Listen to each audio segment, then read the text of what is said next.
Bem-vindo ao IFSPcast. Eu sou o Gabriel, quem editou esse vídeo aqui para o YouTube. E eu gostaria de dizer que existem alguns problemas de instabilidade. E que temos todas as versões desse podcast em todas as plataformas. Os links estarão aqui na descrição. Se gostar, deixe seu like e estamos abertos a opiniões aqui nos comentários. Dito isso, fique com o podcast. Bem-vindos ao nosso podcast. Eu sou a Cris. Eu sou a Ana Carolina. Eu sou o Luiz. E eu sou o Abner. E nós somos o IFSPcast. Hoje nós temos uma convidada especial, a doutora Priscila Aline Simaio Soares, antiga professora substituta de Língua Portuguesa e Língua Espanhola no Instituto Federal de São Paulo, campus Guarulhos. Em outras instituições, atuou como professora de Língua Inglesa e Libras, licenciada e bacharela em Letras pela Universidade Estadual Paulista, Unesp, mestra e doutora em Linguística e Língua Portuguesa pela mesma instituição. Hoje temos a honra de recebê-la para falar um pouco sobre redação. Primeiro de tudo, você pode se apresentar um pouco para o nosso público? Falar um pouco sobre sua formação, sua carreira? Sim, com prazer. Bom, como a Cris já citou, né, eu sou licenciada e bacharela, né, eu tenho licenciatura e bacharelado em letras. Isso quer dizer que eu posso trabalhar tanto com educação, né, como professora na área de letras,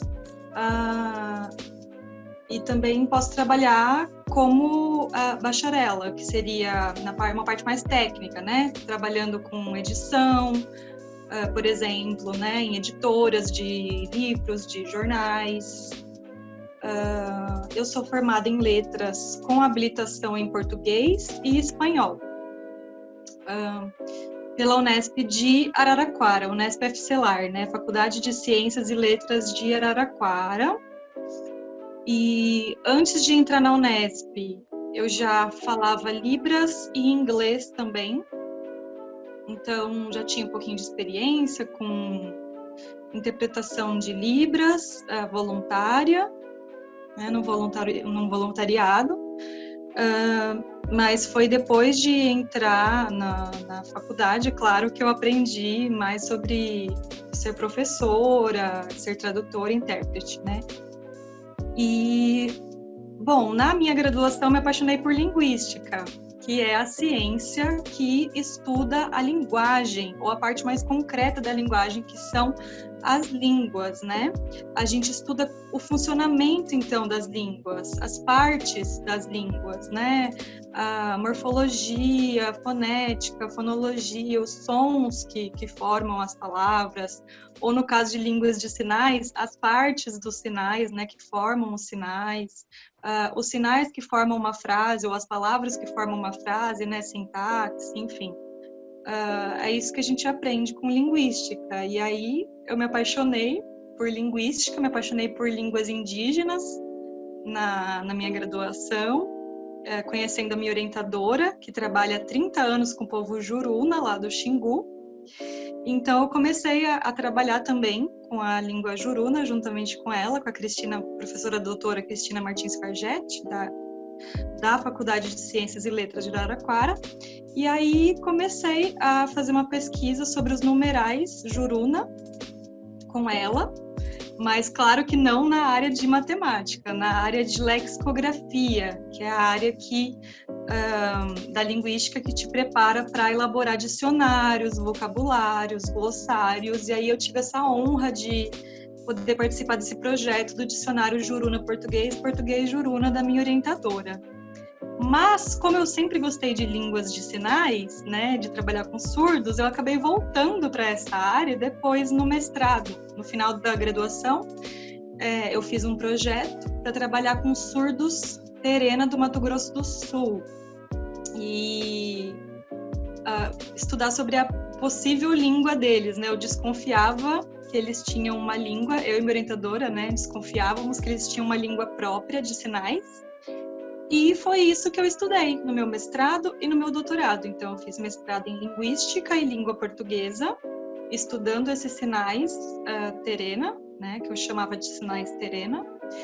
E depois, no meu doutorado, eu consegui estudar mais esses sinais próprios deles e perceber que era uma língua mesmo, independente da Libras, né, que a gente chama agora de língua terena de sinais, né? Então, fiz esse estudo mais aprofundado em 4 anos e alguns meses no meu doutorado em Linguística e Língua Portuguesa, tudo feito na Unesp, de Araraquara, e tudo feito sob a orientação da professora doutora Cristina Martins Fargente.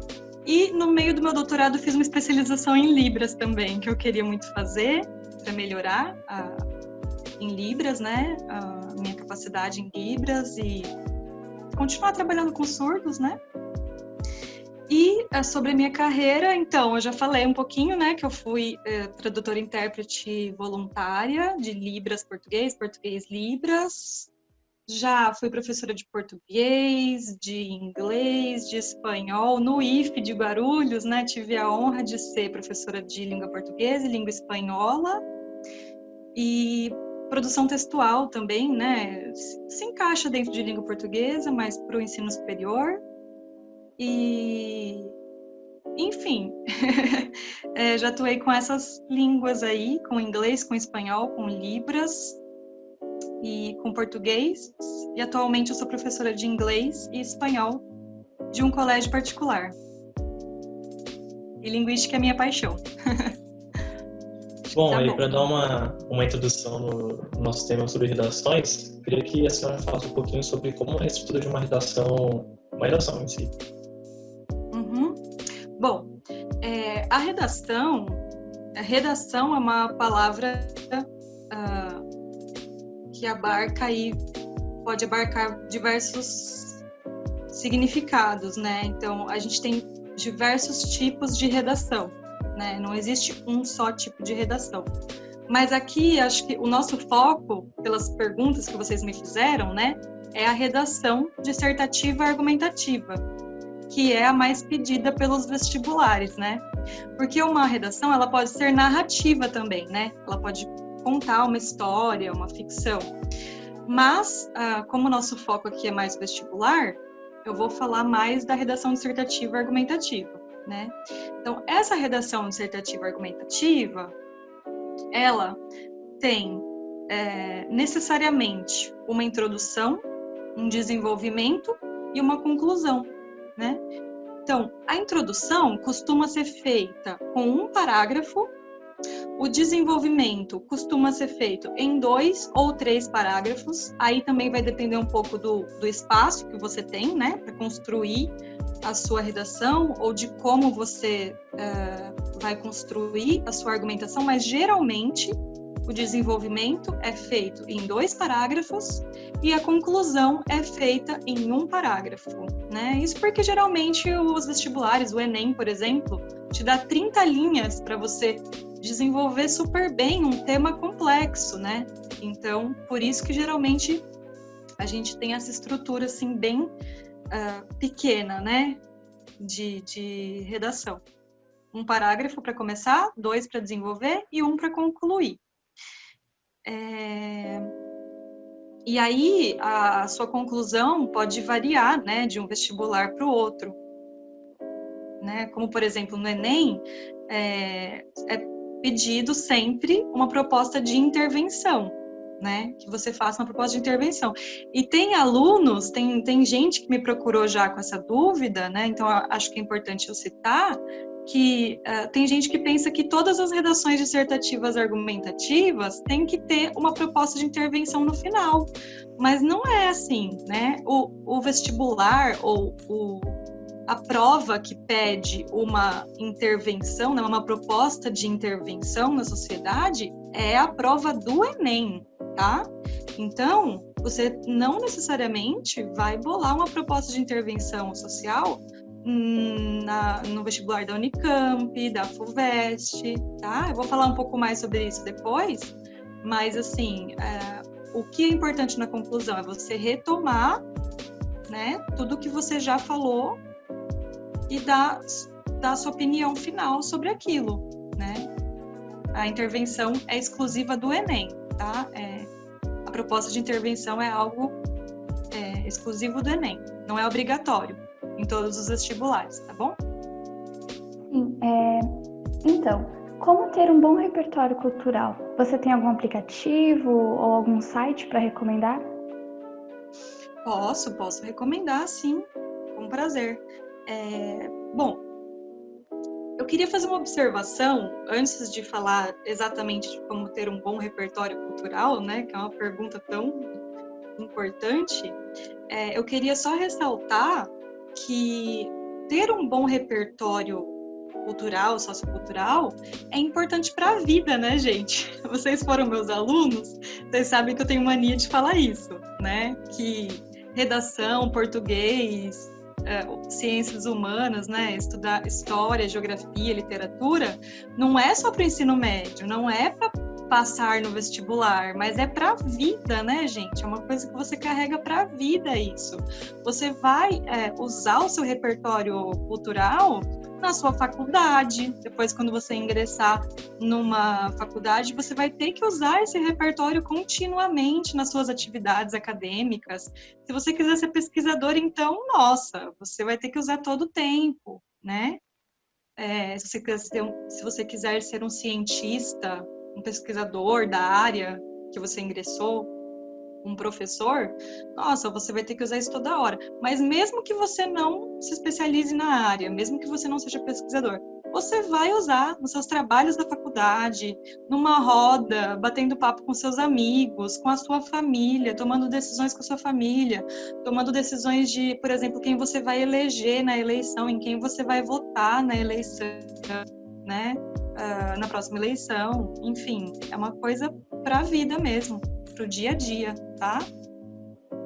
Para conversar com o crush, para impressionar o crush, que eu brinco com vocês, né? Mas é sério mesmo, é importante para a vida, tá? Mas bom, vamos lá. Como ter esse repertório sociocultural? Primeiramente, uma coisa que todos os alunos do ensino médio têm já a oportunidade de fazer e deve fazer é estudar bem, prestar atenção mesmo, se aprofundar bem, estudar bem as matérias do ensino médio. É isso que o Enem espera de vocês, né? Eu sempre falo para os meus alunos, o Enem quer ver se você entendeu o que foi passado no seu ensino médio, especialmente nas disciplinas de humanas. Aí eu vou, né, puxar um pouco o saco da área de humanas, mas é verdade, gente, assim, eu vou aproveitar, né, para falar de humanidades, mas embasada, né, baseada em fatos. Por quê? Porque quando você estuda bem filosofia, sociologia, história, geografia e literatura, né? Você tem condições de falar sobre uma gama de temas muito grande, né? Eu diria que você tem capacidade para falar de qualquer tema. Se você tem um mínimo de estudo de geografia, história, né? A história faz o quê? História, sociologia, faz o quê?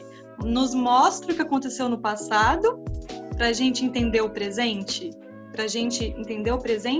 e pensar como pode ser o nosso futuro, né? A história faz isso, sociologia faz isso, filosofia faz isso e literatura também, né? A literatura vai te mostrar e de uma maneira ainda gostosa, né? Te contando uma história ali, com detalhes de personagens, de paisagens, ela vai te mostrar um tempo passado que você pode encontrar no seu tempo presente e que você pode modificar ou manter no seu futuro, que a sociedade pode modificar ou manter, né?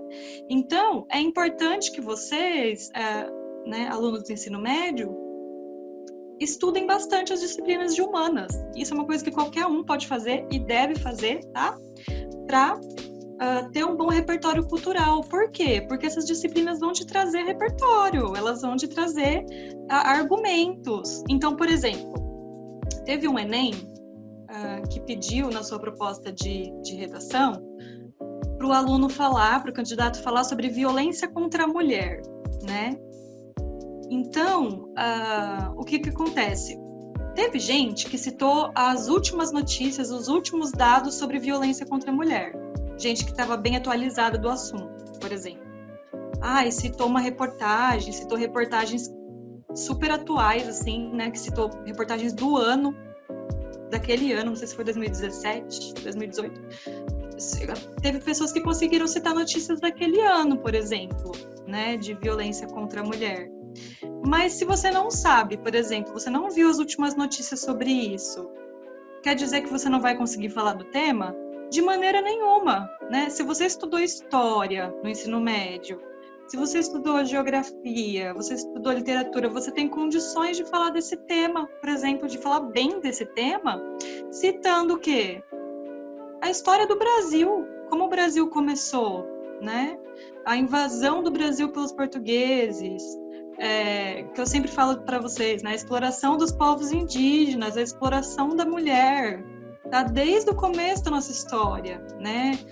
Patriarcado, machismo estrutural. Se você estudar história, se você estudar sociologia, se você debater, né, assuntos importantes em sala de aula, pronto, a formação do Brasil, se você debater a formação do Brasil com seus professores, com seus colegas em sala de aula, você já tem, nossa, muitas condições para falar desse tema, tá? Mas vamos lá, além de estudar as matérias, né, de humanidades, e também as outras, lógico, você pode citar um fato da biologia, por exemplo, para um embasamento, dependendo do tema, você pode citar teorias dentro da biologia, teorias da física, da matemática, se você gosta, claro que você pode usar, né? Mas mesmo se você não, eu tô falando assim, mesmo que você não goste de humanas, que não seja a área da sua vida que você quer se dedicar, é muito importante, tá? Ter conhecimentos de história, de geografia, de literatura, porque você vai usar isso para sua redação, você vai usar isso para a vida, tá bom? Além disso, gente, além de estudar bem essas disciplinas no ensino médio, o que é bom fazer? Ficar de olho nas notícias, é claro, ficar de olho nas notícias. Então eu indico, por exemplo, BBC News, né? New York Times. Você tá de olho nos principais jornais do mundo na sua internet mesmo. Não precisa comprar jornal, não precisa comprar inúmeras revistas, inúmeros livros, não. Você acompanha no YouTube ou no Google, mesmo que você esteja na correria, naquela hora que você está lá no busão, no trem, você pode pegar seu celular e ver notícias das últimas 24 horas, notícias da última semana, de sites confiáveis, né? De preferência. BBC News, por exemplo, New York Times, né? E outros que falem de maneira simples, rápida, das últimas notícias. Pronto, se você tirar 5, 10 minutinhos por dia, ou a cada 3 dias, você já se atualiza, né? A internet tem essas ferramentas para nos atualizar que são ótimas, né? Bom, aí, além das disciplinas e além de você, lógico, procurar as notícias de jornais confiáveis, né, que sejam mais imparciais possível, né, é difícil um jornal ser imparcial, mas que tragam as notícias de maneira prática, rápida, com uma linguagem acessível, como a BBC News faz, por exemplo, na minha opinião. O que é importante? É você ter a cabeça aberta. Só o fato do estudante ter a cabeça aberta, estar disposto a debater ideias, a procurar novas ideias, só isso já faz com que ele melhore no seu repertório sociocultural. Por quê, gente? Tem aluno que acha, tem candidato, né, candidatos de redações que acham que ter repertório sociocultural é só conhecer os livros clássicos da literatura, é conhecer muita filosofia, é citar Durkheim, é citar Freud, né? E não, gente, não necessariamente, sabe? Você pode citar coisas do seu dia a dia também. Então, você pode citar filmes que você assistiu. Não só pode, como deve, se tiver relacionado ao tema. Filmes que você assistiu, séries que você assistiu, livros que você leu por prazer e não porque um professor pediu para você ler para fazer um trabalho. Não só os livros pedidos pelos grandes vestibulares, mas livros que você lê por prazer. Por exemplo, George Orwell, né? Eu via muitos dos meus alunos do IF lendo George Orwell e eu achava muito legal, porque não necessariamente o vestibular vai pedir, né, a Revolução dos Bichos, por exemplo, mas é uma obra que você pode ler por prazer e é super atual. Aí, ó, o Abner tem. Tá vendo como meus alunos do IF são demais? Então, eu via muitos alunos de mecatrônica lendo por prazer. E é um livro que você pode, com certeza, citar num vestibular, numa redação de vestibular e arrasar com ele. Né? Gibis, mangás, muitos adolescentes gostam de HQ, de mangás, e você pode e deve citar, tá? Essas obras, se tiver a ver com o tema, se você souber usar essas obras para argumentar bem, é o que eu sempre falo, né, gente? Não adianta só citar uma frase do Durkheim, só citar uma frase de Freud ou de um sociólogo, sem saber argumentar, né? O importante é citar o livro, citar a série, citar o filme e saber explicar por que aquela obra é importante, relacionar aquela obra ao tema, né? Então, desde que você saiba relacionar, você pode citar filmes, séries, por exemplo, Black Mirror, né? Black Mirror, que é um seriado que você pode muito bem ver por puro prazer, você pode pegar uma ideia de Black Mirror e usar na sua redação, na sua argumentação, né? Então, como que você faz isso? Exercitando o seu raciocínio lógico, tá? Então, você pode usar, por exemplo, a relação de estatísticas. Geralmente, o Enem gosta de trazer umas estatísticas, né? Num dos textos, dos pequenos textos lá que eles colocam, né? Um dos excertos que o Enem costuma colocar lá na introdução, né? Quando ele pede para você fazer uma redação, geralmente um dos textos traz estatísticas ou notícias sobre aquele tema. Então, você tem que saber avaliar estatísticas, por exemplo, né? Se você conhecer geografia, até matemática bem, você vai saber avaliar aquelas estatísticas, né? Aqueles gráficos que o Enem está trazendo ali para você. Por quê? Você não pode ficar copiando, né, os excertos ali né? Você não pode fazer uma cópia, que isso zera a redação, né? Mas, se você souber interpretar e relacionar o que está ali naqueles textos para você começar a pensar no assunto, né? Pronto, você já pode fazer uma belíssima redação. Se você souber avaliar aquele gráfico ali que fala por exemplo, do aumento da violência contra a mulher. O Enem não vai te falar, olha aqui, a violência está aumentando. Não, ele vai te trazer uma estatística, né? Um gráfico, por exemplo, olha, saiu na Folha de São Paulo uma notícia com o seguinte gráfico sobre a violência contra a mulher. E aí, quem vai ver o gráfico e analisar o gráfico é você, né? Você vai ter que ver se está aumentando a violência contra a mulher ou diminuindo. E por quê?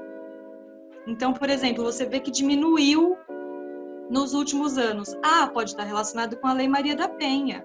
Ou não, aumentou mesmo tendo a Lei Maria da Penha. O que isso quer dizer? Você que vai falar, certo? Então, raciocínio lógico, exercitar comparação, saber avaliar estatísticas, saber estabelecer analogias, né? Comparação, por exemplo, de uma situação com outra, comparar o passado com o presente, né? Tentar imaginar o que pode ser feito no futuro, né? Tudo isso faz parte do processo argumentativo. Então, tudo isso o aluno tem que fazer no seu dia a dia, tá? Então, tá estudando lá um tema em história, em geografia, tenta já fazer comparações, tá? Está estudando a Lei Maria da Penha, ótimo, tente comparar, né, o passado com o presente. Será que essas leis estão ajudando mesmo? Por que estão ajudando ou não, né? Você está sempre relacionando, debatendo com você mesmo ideias, debatendo com seus colegas. Tudo isso te ajuda no processo argumentativo, te ajuda a ter um bom repertório sociocultural. tá? Acho que eu falei bastante, mas é porque isso é muito importante. Eu acho que interpretação de texto é uma coisa que está faltando muito para os brasileiros, para os alunos, tá? E é algo que é importantíssimo para o vestibular, para as provas e para a vida, tá bom? É isso, gente. Já falei bastante sobre isso. Em relação principalmente ao Enem, como funciona o sistema de notas da redação? Bom, no Enem são avaliadas 5 competências, né? Então, essas 5 competências vão formar o que seria uma redação ideal, que pode chegar a receber 1000 pontos. Então, cada competência vai ser avaliada chegando a 200 pontos, cada uma, no máximo, e a nota final vai ser a nota 1000, né, como máximo. E aí, o que vocês têm que saber? O que são essas competências? Né? O que os candidatos têm que saber? O que são essas competências? O que cada competência avalia? Para você fazer uma boa redação para o Enem e, de quebra, ainda uma boa redação para qualquer vestibular, tá? Porque se você souber dominar todas essas competências, você vai conseguir fazer uma boa redação em qualquer vestibular, em qualquer prova. Então, vamos lá. Quais são as competências? A primeira é saber a norma padrão da língua, tá? Então, da língua portuguesa escrita. Então, você saber pontuação, por exemplo, né? Quando se usa vírgula, quando se usa ponto final. Você saber acentuação, você saber fazer a conjugação verbal, nominal, de forma correta, tá? Essa parte gramatical, que muita gente pensa que é a maior preocupação do texto, não é bem assim, tá?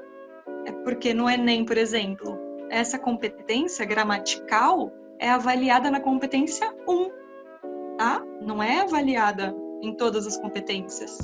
Então, se você for bom de gramática, legal, ótimo, mas saiba que isso é só uma pequena parte do texto, tá? A maior é a argumentação, tá bom? Então, por exemplo, a competência 2, se vocês procurarem na internet, vocês encontram, tá? Essas competências. Mas eu vou falar rapidinho. A competência 2 é compreender a proposta de redação, né? Que alguns candidatos não compreendem, então cuidado. E aplicar conceitos das várias áreas do conhecimento para desenvolver o tema dentro dos limites estruturais do texto dissertativo argumentativo. Então, aí dentro da competência 2, a gente tem 2 coisas. Primeiro, ou 3, né?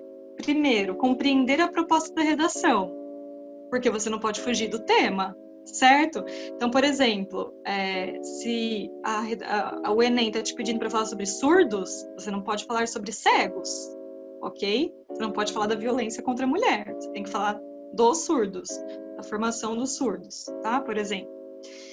Depois, aplicar conceitos das várias áreas do conhecimento, é isso que a gente estava falando, geografia, história, sociologia, né?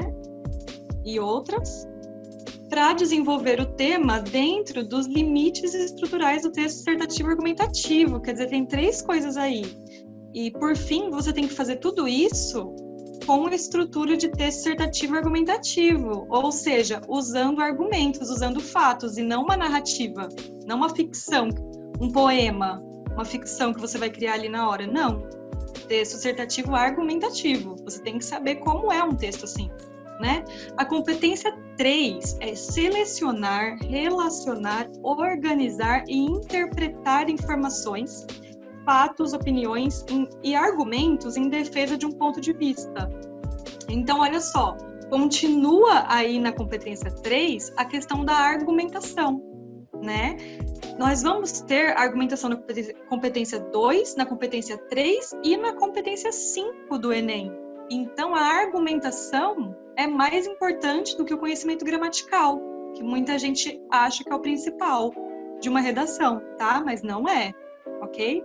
Então, na competência 3, você vai relacionar os fatos, interpretar os fatos, que era isso que eu estava falando, né? Já. E para parte 2, para defender um ponto de vista. Você tem que ter um ponto de vista, tá? Então, olha só, dentro da competência 3, a gente tem 2 coisas, né, que são avaliadas. E na competência 4, você tem que demonstrar, conhecimento dos mecanismos linguísticos necessários para a construção da argumentação. Então, assim, tá relacionado com a argumentação? Tá, mas tem mais a ver com você conectar os parágrafos, tá? Você conectar suas ideias, coesão, tá? Então, você saber começar bem um parágrafo, retomando a ideia anterior, ou jogando uma contraproposta. Então, você vai falar, por exemplo, entretanto, contudo, ou então você vai trazer uma ideia que soma a sua ideia anterior, né? Então você fala, além disso, nós temos outro fato, nós temos isso e isso. Então, os conectores, né? Como você faz a introdução, como você faz a conclusão. Então, né, os conectores, os conectivos. Então, por exemplo, diante de tudo isso, né, na conclusão, não precisa falar destarte, gente, não precisa do destarte, tá bom? Que eu acho que alguns cursinhos andaram ensinando e muitos alunos escrevem destarte, né, para começar o último parágrafo, né? Não precisa ser destarte, tem várias possibilidades aí. Mas são os conectores, né? Como você liga as partes do seu texto, a coesão, né? E a competência 5 é elaborar uma proposta de intervenção, né, para o problema abordado respeitando os direitos humanos. Então, nós temos 2 partezinhas aí, né? Elaborar a proposta de intervenção, que eu já citei, que é uma coisa exclusiva do Enem, né? Respeitando os direitos humanos. Então, você pode fazer uma baita proposta de intervenção, mas se você não respeitar os direitos humanos, por exemplo, a sua nota é prejudicada. Até pouco tempo, você levava 0 na redação.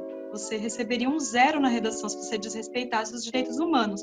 Agora você não recebe mais 0, mas a sua nota é bem prejudicada, tá bom? Então não faça isso. E aí, como eu já disse, cada professor de redação, cada corretor dará uma nota entre 0 e 200, né? Tem 5 níveis aí.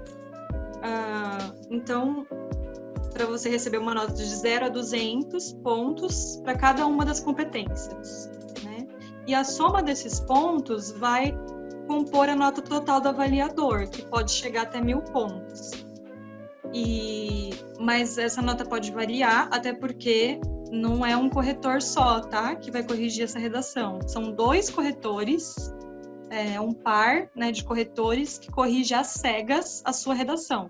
Ou seja, não sabe quem você é, não lê seu nome, não sabe quem você é. E os 2 corretores também não sabem quem é o outro corretor, tá?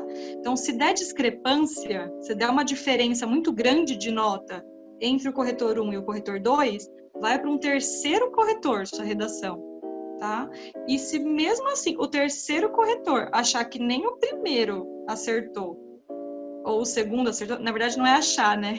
Perdão, não é achar que o primeiro acertou, o segundo acertou, porque ele não sabe o que o primeiro achou, o que o segundo achou. O terceiro corretor vai fazer uma outra avaliação dele. E aí, se ele der uma nota muito diferente do corretor 1 e do corretor 2, vai ainda para uma 4ª correção, tá? Então, chega assim a 5 correções, 5 corretores diferentes, ou 6, a sua redação do Enem. Então, eu acho que é um sistema bem justo, tá? De notas. E é isso, é assim que funciona o sistema de notas da redação do Enem. É um pouco complexo de entender, tá? Não é tão fácil. Mas, resumindo, é isso. São essas 5 competências aí. Se cada vestibular tem o seu sistema de notas, né? Em relação à redação. Isso. Uhum. Tá. Sim, cada vestibular estipula sua própria matriz de correção, né? O seu jeito de corrigir os textos, né? Então, as diretrizes de uma banca avaliadora não necessariamente são as mesmas diretrizes que outra banca vai seguir, tá? Mas, em todas as redações, para todas, o que é importante vocês saberem? O que é importante os alunos, os candidatos saberem? Que um texto dissertativo argumentativo, né, que é esse que a gente está falando aqui, precisa ter, além da qualidade gramatical, que eu já citei, né, e um vocabulário bom, vocabulário adequado, né, você não vai falar gírias, não vai falar então, mano, como você fala com seus amigos, que você pode usar com seus amigos normalmente, de boa, você não vai usar na redação do vestibular, né? Então, mano, de boa, tals. Não, você vai usar um vocabulário adequado, a gramática da norma padrão, né, da língua portuguesa escrita. E o principal, além de tudo isso, é ter coerência e coesão textual. O que é coesão textual? Aquilo que eu falei lá na competência 4, né? Na competência 4, avaliada na competência 4 do Enem, por exemplo. Isso todos os vestibulares vão avaliar, tá? Se você sabe usar os conectivos, se você sabe juntar os parágrafos da sua redação, se você sabe relacionar a introdução, né, que tem sua tese, geralmente já vem com a sua tese, você vai começar a falar o que você acha daquele tema ali na sua introdução. E aí, se você sabe relacionar os parágrafos seguintes com aquela sua introdução, e se na sua conclusão você sabe relacionar tudo que você já falou, né, e fechar o texto. Então, isso é a coesão, tá? Os conectivos que eu citei, por exemplo, né? Então, os conectivos, né, conectores, as palavras que você usa para começar o parágrafo, né, para juntar as ideias. E a coerência tem a ver, está relacionada com a coesão também, e tem a ver mais com as suas ideias. Então, por exemplo, aquilo que eu falei, se estão te pedindo para falar da formação dos surdos, você não vai falar da formação dos cegos, né? Ou de recursos para cegos, ou de recursos para uma mulher sofrendo violência, que foi outro tema do ano anterior. Não, você tem que ter coerência na sua argumentação, né? Então, por exemplo, se estão te pedindo para falar de acessibilidade para surdos, você não vai falar de rampas, né? De rampas num prédio, que é uma questão para usuários de cadeiras de rodas, né? Não, você vai falar de libras, você vai falar de intérpretes, você vai falar de acessibilidade para surdos, ok? Então, essa é a parte de coerência. Mas, assim, falando mais especificamente sobre os vestibulares, eu vou falar rapidinho dos vestibulares aqui de São Paulo, tá? Do estado de São Paulo, né? E eu acredito que seja o que vocês vão prestar, né? A maioria dos alunos vão prestar. Então, por exemplo, a FUVEST, ela não tem como nota máxima a nota 1000 do Enem, por exemplo. Ela tem uma pontuação diferente. O máximo que você pode alcançar na FUVEST são 50 pontos. Então, você como candidato tem que correr atrás de informações de como você chega nesses 50 pontos, né? Se você está interessado em passar na FUVEST, como que você chega perto desses 50 pontos? Gente, chegar na nota máxima é muito raro, é raríssimo. Eu sempre falo isso para os meus alunos, né? É raríssimo, então não se preocupe em tirar a nota máxima, mas como você faz para chegar perto da nota máxima, né? Na FUVEST, por exemplo, a apresentação de conhecimentos e opiniões, a argumentação coerente e pertinente e uma articulação muito clara são muito importantes, como no Enem também, né? Só que a FUVEST, ela costuma dar temas mais filosóficos, tá? Os temas da FUVEST costumam ser mais amplos, mais filosóficos, até mais artísticos, eu diria, do que os temas do Enem, tá? Da redação do Enem.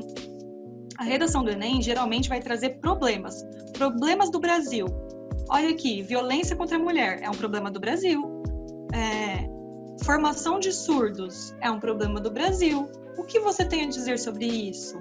Sobre esses problemas do Brasil, tá? Geralmente o Enem é isso.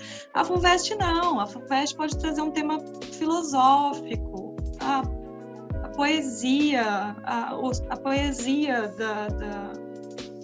poesia voltada para a elite brasileira, por exemplo, uma coisa mais aberta, tá?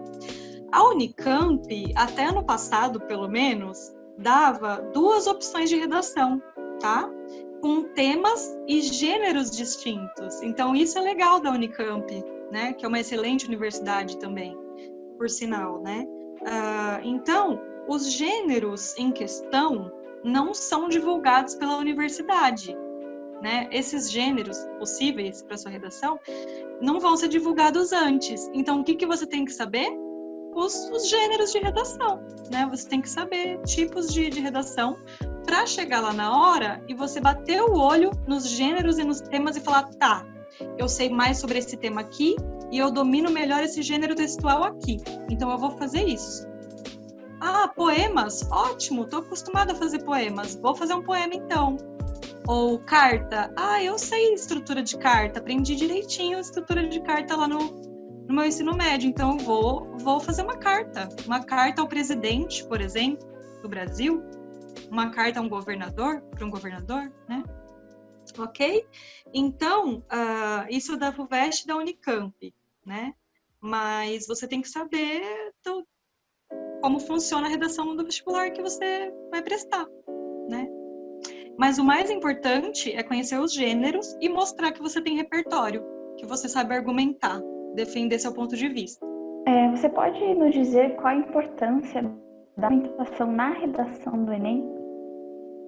Sim, acho que eu até já falei bastante, né, na parte de repertório sociocultural, mas resumindo aqui, né, a argumentação na redação do Enem, gente, é tudo, né? É tudo. Por quê?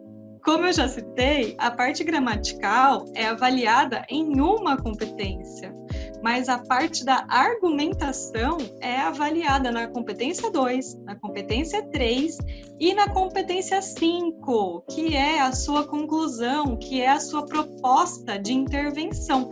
Por quê? Não adianta você falar de acessibilidade para surdos, por exemplo, no tema, né, no tema de, acho que 2018, se não me engano, 2017, 2018, né, foi a formação dos surdos, né, para o mercado de trabalho no Brasil.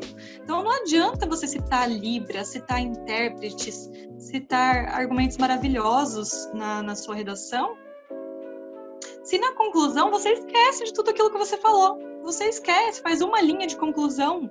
Não! Na sua conclusão, você tem que retomar o que você já falou e fazer uma proposta coerente com aquilo que você falou. Então, por exemplo, você falou da importância da Libras, você falou da importância dos intérpretes, você vai lá na sua conclusão e coloca que o Brasil precisa de quê? Por exemplo, de mais formação para professores em Libras, de mais formação para intérpretes de Libras, de mais vagas para intérpretes, de mais estímulo para as pessoas aprenderem Libras, né? De mais estímulo para os intérpretes. Como que isso acontece? Você vai falar, mas você tem que retomar aquilo que você falou já no seu desenvolvimento. Então, olha só, né? Você vai usar a argumentação em 3 competências, né? A sua argumentação vai ser avaliada 3 vezes pelos corretores do Enem, né? No seu desenvolvimento e na sua conclusão também, tá?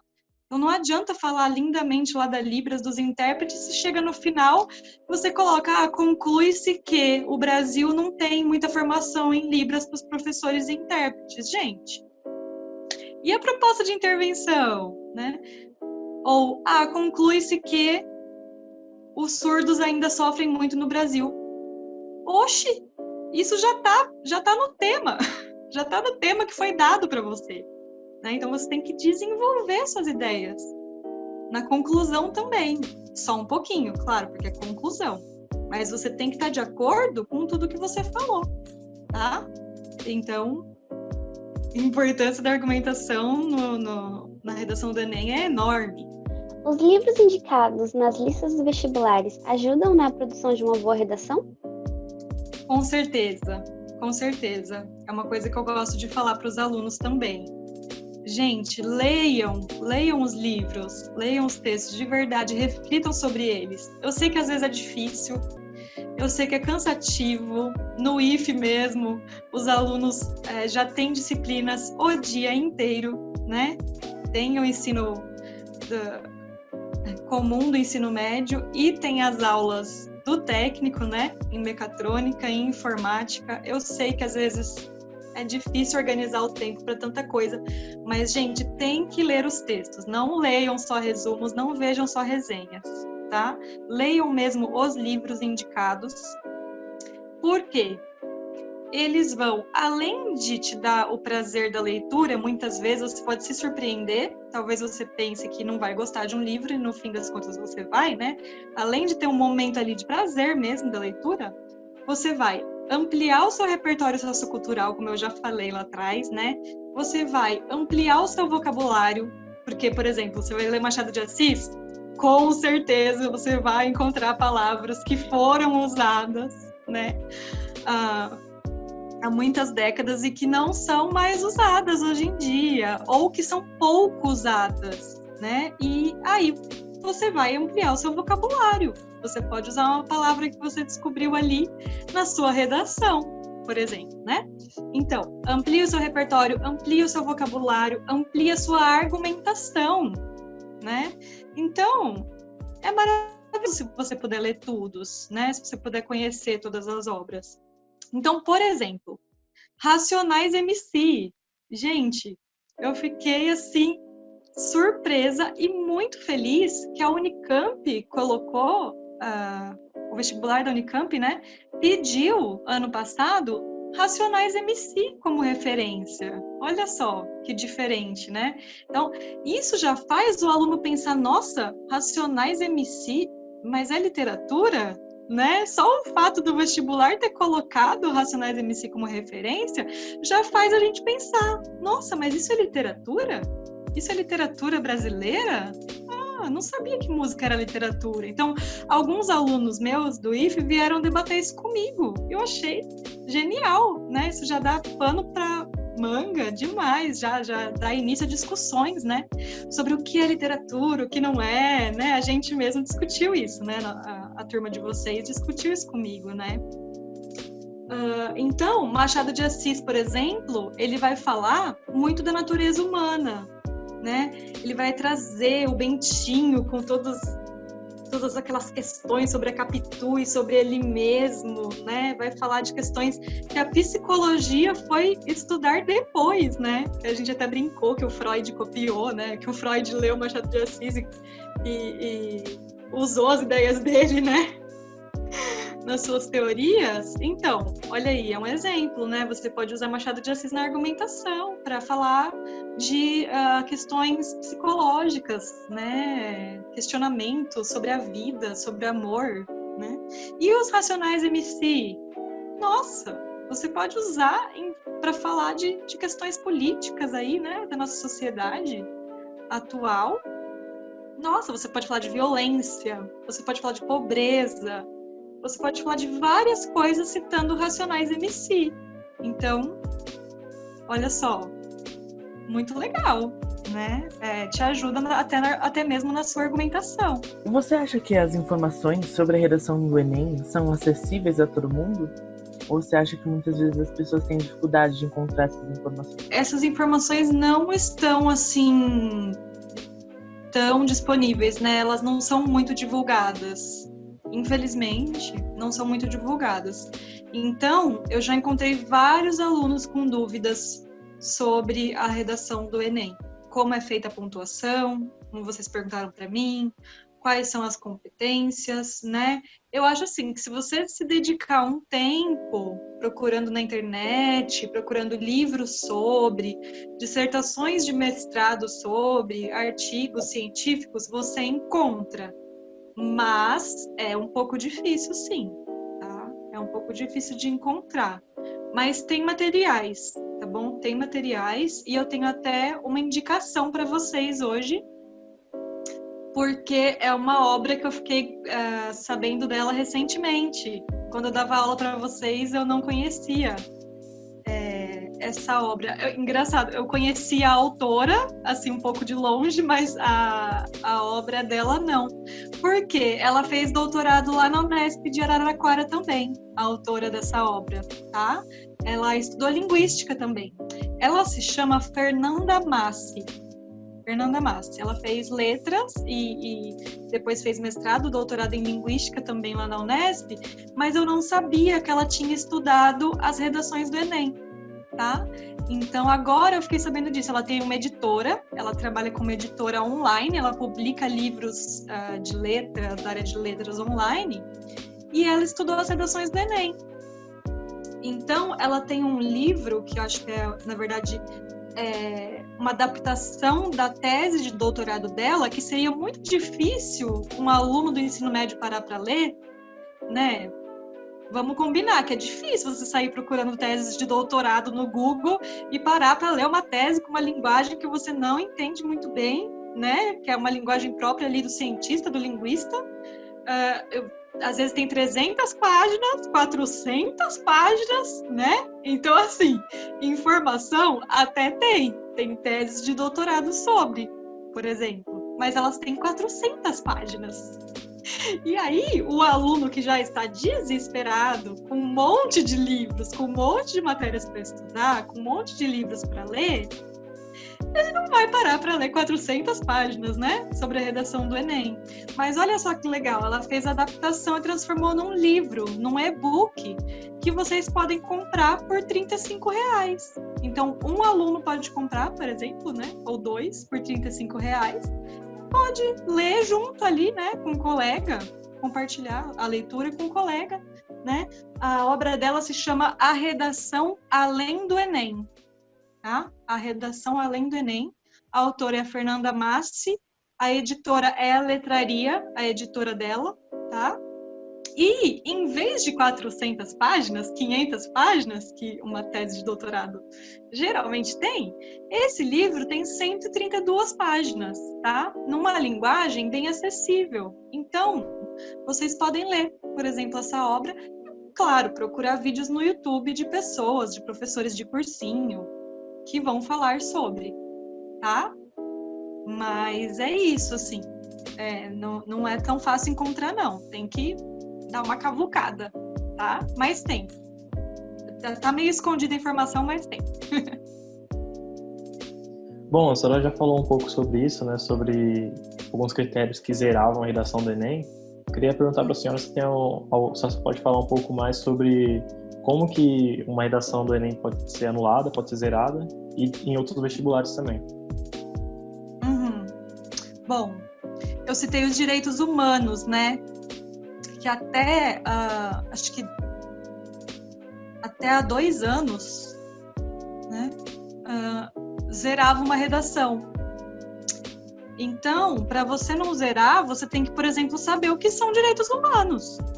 O que são direitos humanos no Brasil, né? Você tem que saber, o candidato tem que saber. Então, por exemplo, às vezes um candidato vai escrever até bem sobre a violência contra a mulher. Ele vai desenvolver uma argumentação sobre, vai falar sobre a Lei Maria da Penha, vai falar sobre os direitos das mulheres, mas aí chega na proposta de intervenção, ele fala: então eu acho que quem abusa de uma mulher também deve sofrer abusos na cadeia, por exemplo. Eu acho que quem estuprou uma mulher também deve ser estuprado na cadeia, por exemplo. Gente, isso é uma coisa muito delicada de se dizer, porque fere os direitos humanos, né? Ou seja, o candidato pode até pensar isso, mas ele não pode colocar na redação. Por quê? Ele pode perder muitos pontos com isso, no Enem, por exemplo, ou em algum vestibular, ele pode receber nota 0, né? Ele pode zerar a redação por conta disso, tá? Por falar que uma pessoa deve ser estuprada, ou até morta, ou até receber como punição a cadeira elétrica, que no Brasil não é um costume, não está na lei, tá? Uma pessoa ser sentenciada a morte. Então, se você coloca isso, você pode zerar sua redação, por exemplo, né? Outras formas de receber zero, de receber anulação da sua redação é copiando tudo o que foi colocado como base para você. Tá? Jamais você deve sair copiando tudo. Ai, professora, eu tô sem ideias, estou desesperado. Ok, respira fundo, mas não sai copiando os excertos, não sai copiando tudo que foi colocado para você de embasamento, tá? Não, aquilo ali é só para você começar a pensar, desenvolver um raciocínio lógico sobre aquele tema. Jamais é para você sair copiando, tá? No Enem, na redação do Enem, se não me engano, se você passar 7 linhas, eles ainda dão um descontinho ainda, de 7 linhas, 5 ou 7 linhas, que você pode copiar, ipsis literis, né? Palavrinha por palavrinha, palavra por palavra, dos excertos ali. Você até pode. Então, assim, se você quiser copiar, a Folha de São Paulo disse isso, isso e isso. Você pode usar um dado ali, tá? Que foi colocado ali nos excertos para você começar a sua redação do Enem. Então, você pode citar, por exemplo, uma estatística que está ali da Folha de São Paulo. Pode, mas você resume isso em uma linha, tá?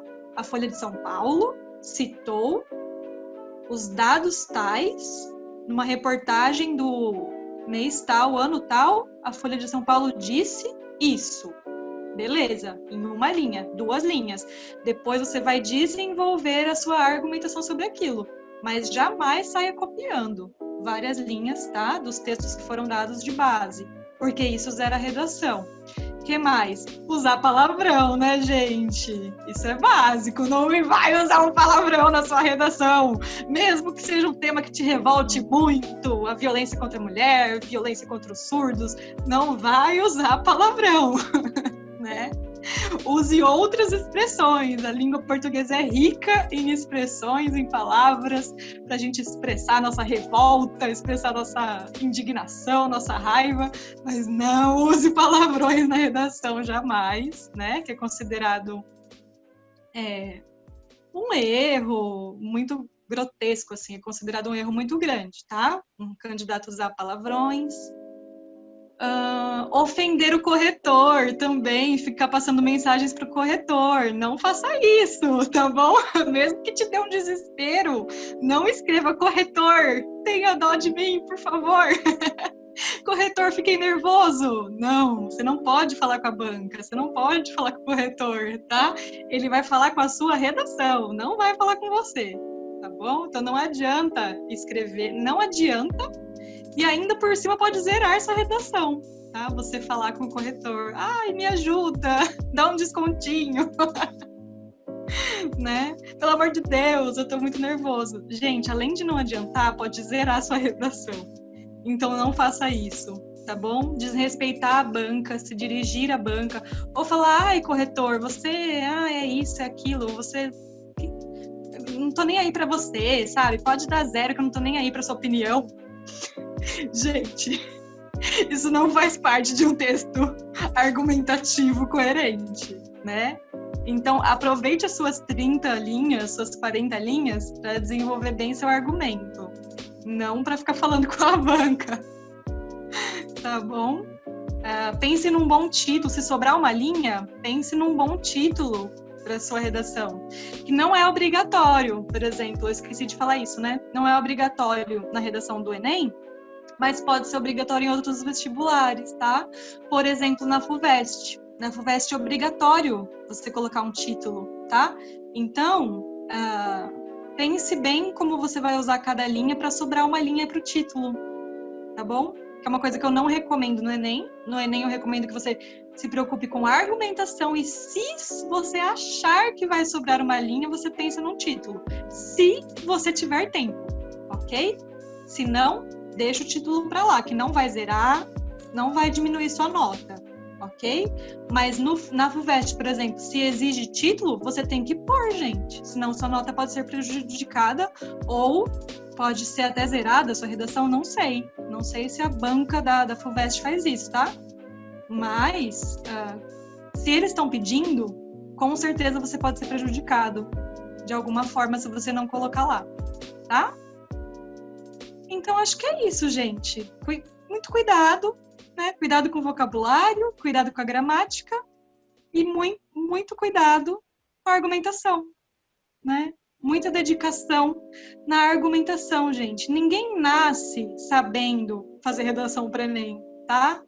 E assim, não se desesperem, porque ninguém nasce sabendo fazer um texto dissertativo argumentativo, tá?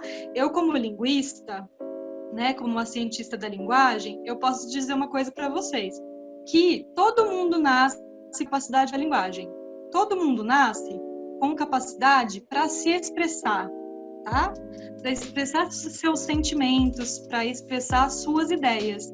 Mas ninguém nasce sabendo fazer uma redação para Enem, gente. Ninguém nasce sabendo fazer uma redação para FUVEST. Como que você faz para saber? Praticando, tá? Busque informações sobre a redação do vestibular que você quer prestar e pratique. Leva para a professora, né? Eu já cansei de receber redações de alunos meus que estão preocupados com o Enem, que estão preocupados com a FUVEST, que me mandam ou me mandavam textos além do que eu pedia, tá? Por quê? Tem que ter essa prática mesmo, né? Pratica na sua casa, reserva umas horinhas e faz uma redação modelinho Enem. Depois, numa outra ocasião, faz redação modelinho FUVEST. Vai praticando, vai observando seus erros, leva nem que for para o seu colega, troca com o colega, se tiver vergonha de mostrar para professora, para algum professor, troca com um colega mesmo que manja, né, que gosta de humanas, que gosta de redação, debate com os colegas, né, e assim você vai construindo o hábito de fazer aquele tipo de texto, de fazer aquele tipo de redação, ok? Acho que a gente está chegando ao final do nosso podcast, então eu gostaria de perguntar se você tem mais alguma consideração, algo para acrescentar.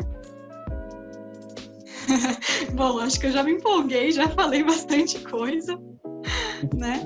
Mas era mais isso mesmo que eu falei agora, né? De não fique com medo, não fique desesperado, pensando, eu não sei fazer redação para FUVEST, eu não sei como é que faz redação para o Enem. Gente, ninguém sabe, ninguém nasce sabendo, sabe? Eu queria deixar esse último conselho, né, para vocês, para os candidatos: ninguém nasce sabendo fazer uma redação X ou Y, tá? O exercício da escrita é um exercício difícil, gente. Até para os escritores é difícil, tá?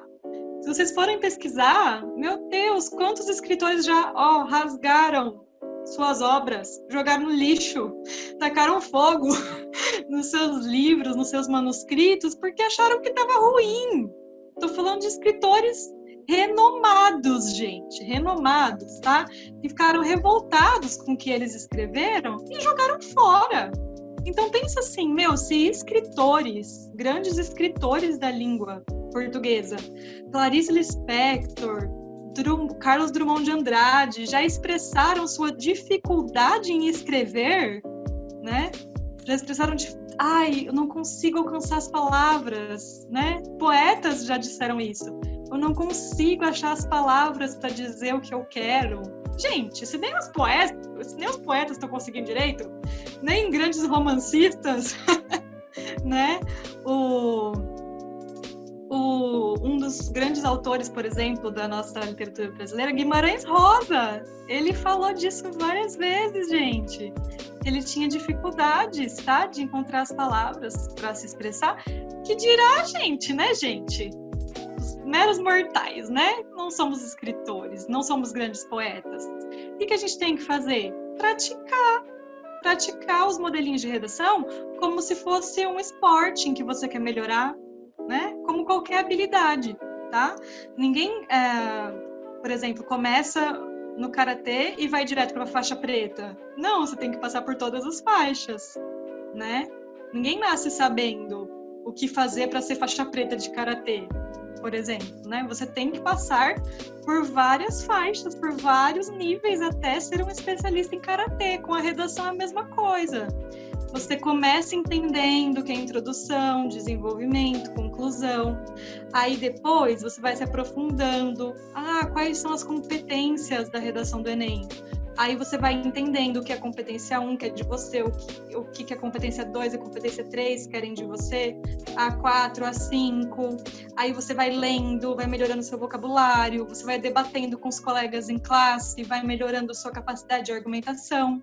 É assim, tá bom? É dia a dia, tijolinho por tijolinho, a gente vai melhorando na nossa capacidade argumentativa e de se expressar, de escrever. Ok? De acordo com o modelinho que foi imposto ali por aquele vestibular que você vai prestar. Tá bom? Bom, eu gostaria de agradecer a sua participação no nosso podcast, por ter aceitado o nosso convite. Acho que foi muito importante, né? Você ter compartilhado todas essas coisas com a gente. E obrigada. Obrigada também a você que nos acompanhou. E até o próximo episódio. Sim. Tchau. Obrigada, gente. Obrigada Obrigada por pelo que convite. assistiu, tá? obrigada por aceitar participar e tchau. É isso. Obrigada, gente. Tchau, tchau. Tchau. Tchau. Tchau.